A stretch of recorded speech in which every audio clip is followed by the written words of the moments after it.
Hi, my name is Professor Andrew Hakenewerth, and I'm the Assistant Director of Bands and Applied Trombone Professor at Washburn University. Today, we are going to be working on the KMEA All-District Excerpt, the Morceau Symphonique by Alexander Guilmant. The Morceau Symphonique is a popular piece in standard in the trombone repertoire, and it is usually asked for in almost every high school and college audition that any trombone player would ever partake in. For the KMEA District Excerpts, it's divided into three portions. The first we are going to talk about is the Andante Sostenuto section. The Andante Sostenuto section is different from the other two in that it has a more expressive, lyrical, and singing type quality. The goal for playing through this piece is to make it as smooth and beautiful and sing-like as we possibly can. So what I encourage my students to do when we are preparing this portion of the excerpt is to actually sing through the exercise. So what I ask them to do is we play our reference pitch, the B flat, and then we sing through the line.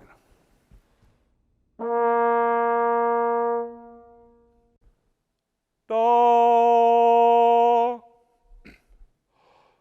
do,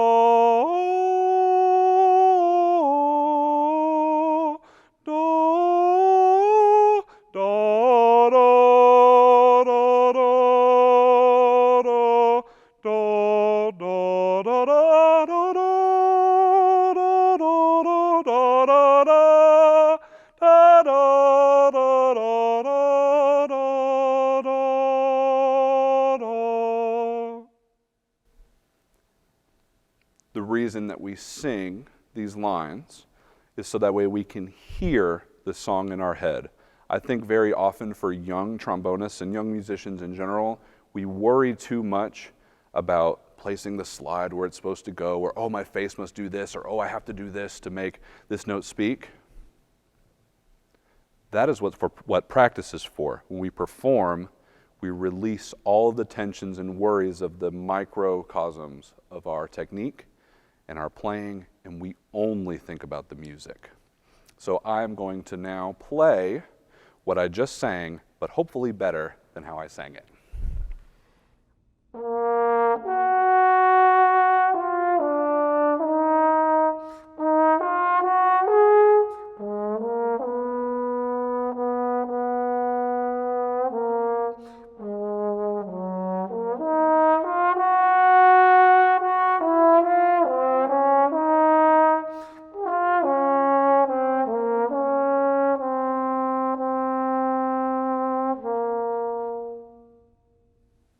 One of the things that you probably noticed when I was playing through this excerpt is that I use quite a bit of alternate positions, some of which are written into your parts as a suggestion.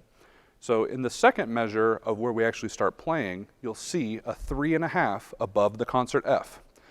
It is informing you that you can play that concert F in that position to create a natural slur, which is the smoothest form of which we can play.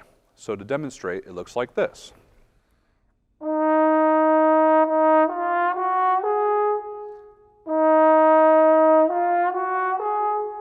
As opposed to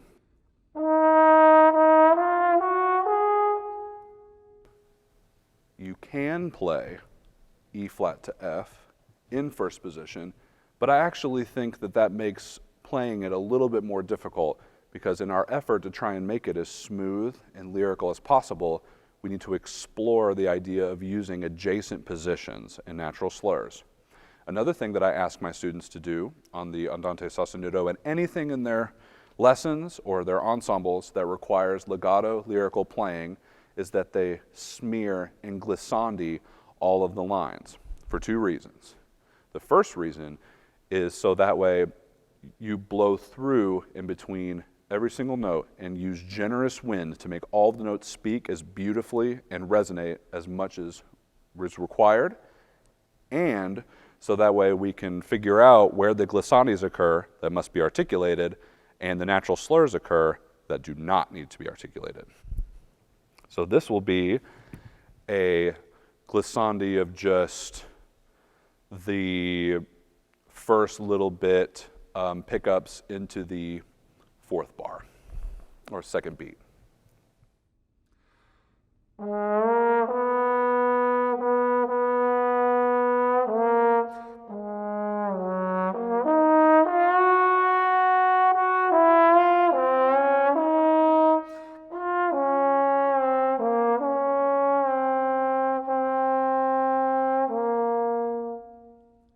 You'll notice that there were some notes that glissed and some notes that had that natural connection as long as you use generous wind to blow through in between.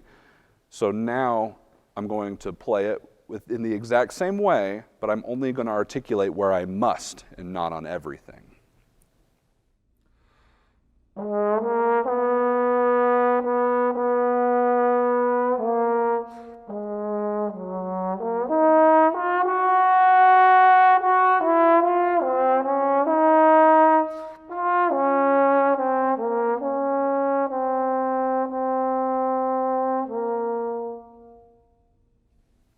After the portion that I just demonstrated, you'll also notice that there are other usages of alternate positions throughout the remainder of the lines. You'll notice that there is a 5 above the B flat in the last portion of the second line, and those are for our trombone friends. You'll also notice that on a B flat later on in the excerpt, you'll see a 0. This is a consideration for our euphonium friends, and for trombonists, we assume that 0 for us is 1.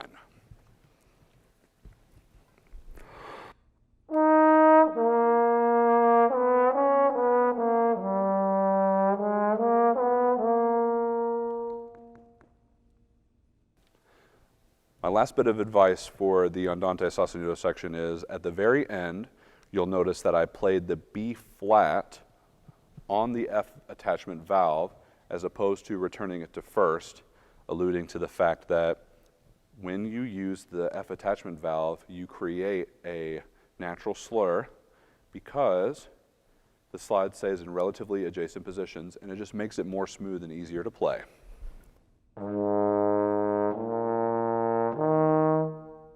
As opposed to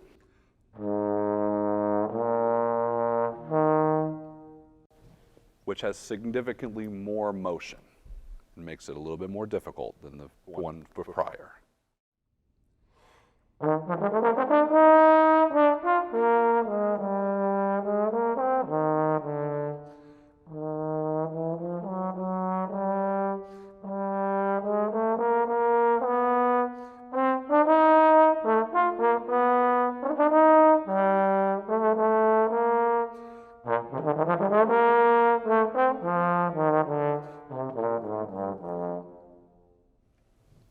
The second portion of the excerpt is the Allegro Moderato section. What I would recommend to every single student that looks at this portion of the excerpt is to remember that the 8th, 16th note run, all they are just scales.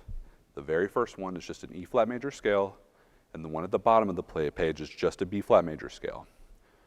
In general, I find that when I listen to students perform this for the first time or in audition sections, they generally have a tendency to just rush straight through them and try and get through it as fast as humanly possible. And we have a tendency to not have that slide, articulation, air coordination. So to show you how I would practice these, we're going to take the scale and we are going to slow it down at half speed.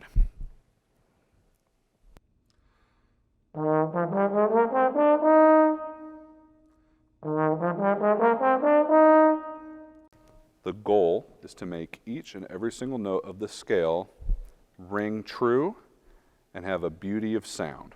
You'll also notice that above the concert D, in the very first measure of this excerpt, there's a 4 written above. That is the alternate position that I would recommend using. Like prior in the first excerpt, we try to use adjacent positions to limit slide movement while also making it easy to technically play. You could play that concert D in first, but then we create this sawing motion, and it's a further distance and makes it harder. I will demonstrate what the sawing motion looks like now.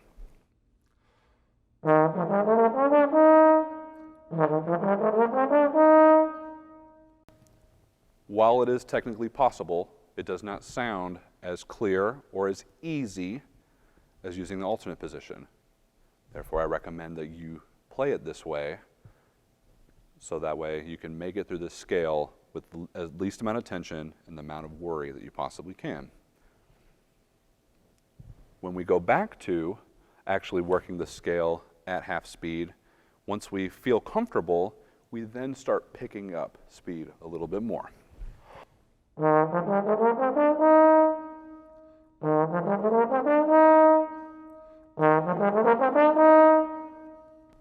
Let's say there was a pitch in the scale that didn't ring as true as the others. We have some kind of connection issue that's going on in the mechanism of our playing. What we do then is we break it down even smaller and then just add a note at a time.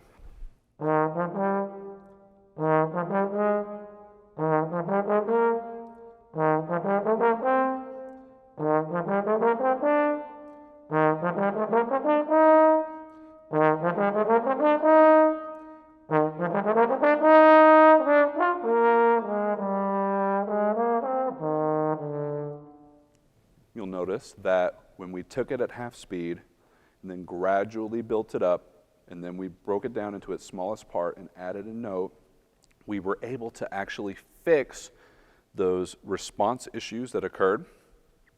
And if you use slow, methodical, thoughtful practice, you will be able to learn these more difficult passages much faster and much easier than if you just play it from corner to corner. The next portion of this excerpt that I would bring your attention to is after the more smooth chromatic section, you have these leaps and intervals between an E flat to an A to an F to a B flat. Oftentimes in excerpts, students will either overshoot, undershoot, or just end up on the wrong partial, and it kind of just makes it to where the momentum of what they're playing kind of falls a little bit to the wayside. So what I encourage my students to do is take everything out of time and out of context and then play the intervals note by note, so that way you can hear those intervals in your head, so you can, again, sing the song in your head while you're playing, even though it's more articulated and faster.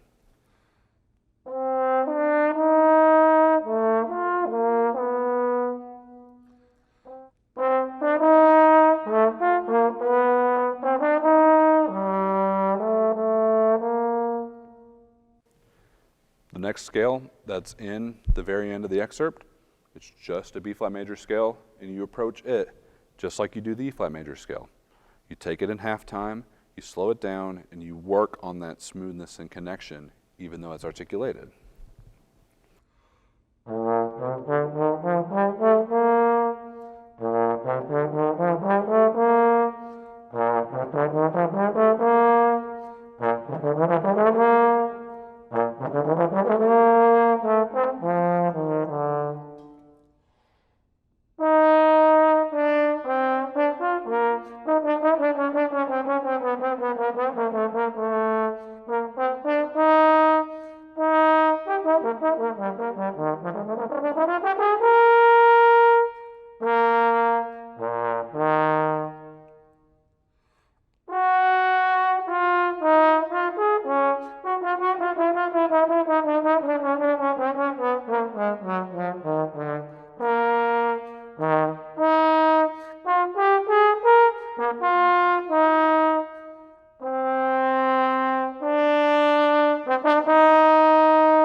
last excerpt of the Morceau Symphony can be found on the very last page. It's marked at the Allegro Moderato, and it runs all the way to the end. For the purpose of this video, we are going to skip the recap of this second excerpt, and we're going to start specifically at the con fuoco, where the new material begins. The very first thing that you'll notice is that there are a ton of triplets straight away, and you switch from being in quarter note, eighth note to triplets, and then back to quarter note, eighth note rhythm.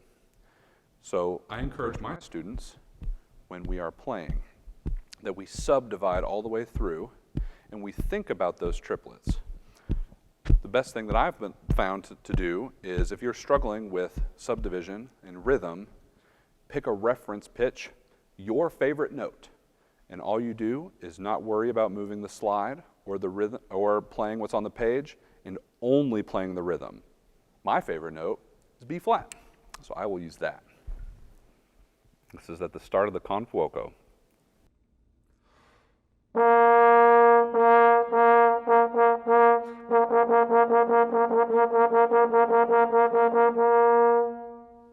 When you take away the responsibility of thinking about slide movement and only work on the rhythm, you're able to feel the difference between what's played prior and those triplets. And now we add slide motion. So what I encourage my students to do is I start at that concert E flat, and I take it at half speed, and I play them one by one and add. So I'll play the first system of triplets, and then again, but add the second, and again, but add the third, and so on and so forth, all the way down the line.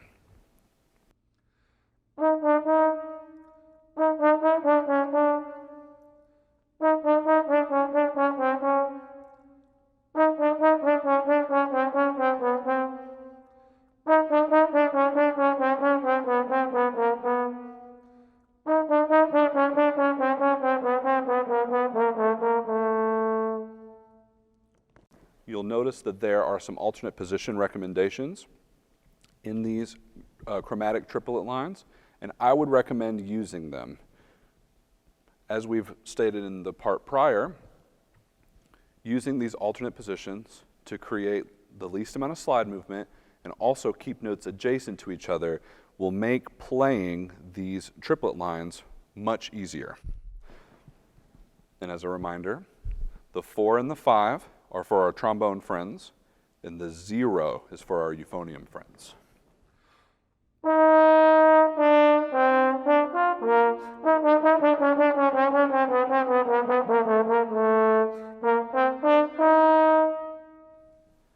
The next system of triplets in this excerpt can be a little tricky, because now instead of doing things chromatically, we actually are working within the key in this scale. So we have one that's a third apart, a fourth apart, and then another third apart. So just like with everything that we do, whenever we are trying to really lock in on those intervals and really hear what we're playing, we take it and we break it down into half speed.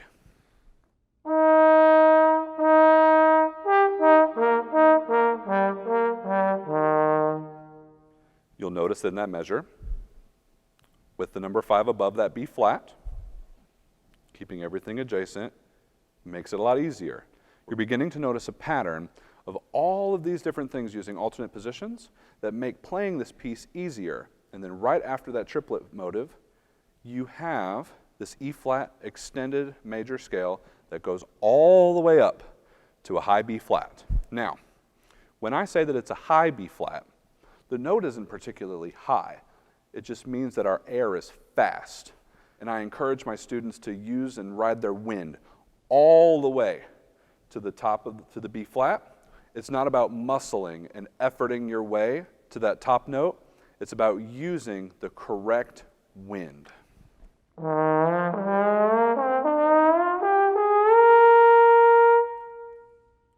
When you take away the responsibility of the articulation and you only use your wind, making it up to that note becomes rather simple.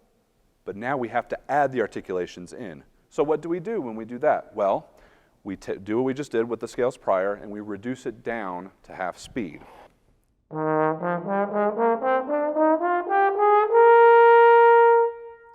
then each time we play it, we get just a little bit faster.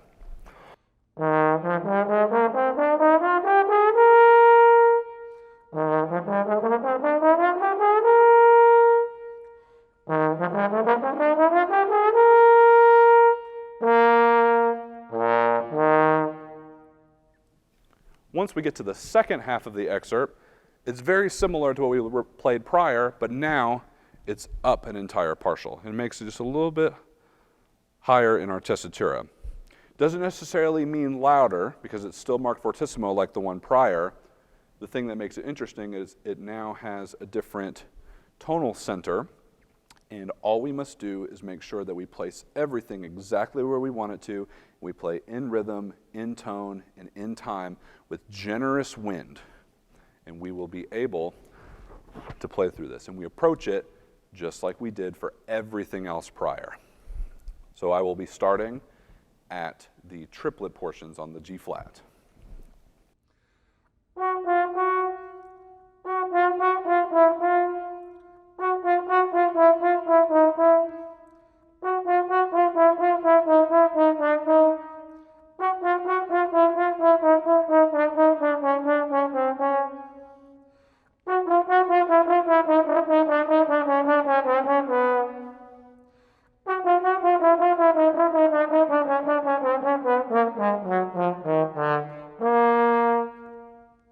Once we get to the very bottom, you'll notice that each and every single one of those notes that go up from the E flat to the high B flat are accented. To me, these accents aren't something that you just kind of like throw your air at or articulate really hard and just smack. I believe that these accents actually mean to give them more weight, more presence, more bounce. So that way, instead of them being like a shove, we kind of just crescendo up to the top note.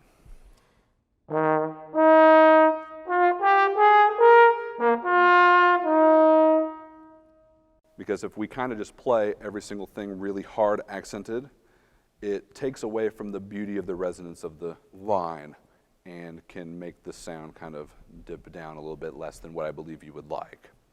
At the very end, you'll notice that the concert D has a 4 with a TR above it. What that means is the excerpt is asking you to do a lip trill from a concert D to an E flat.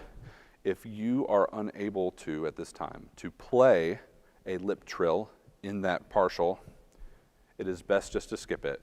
Some students will try and do a fake trill on the valve.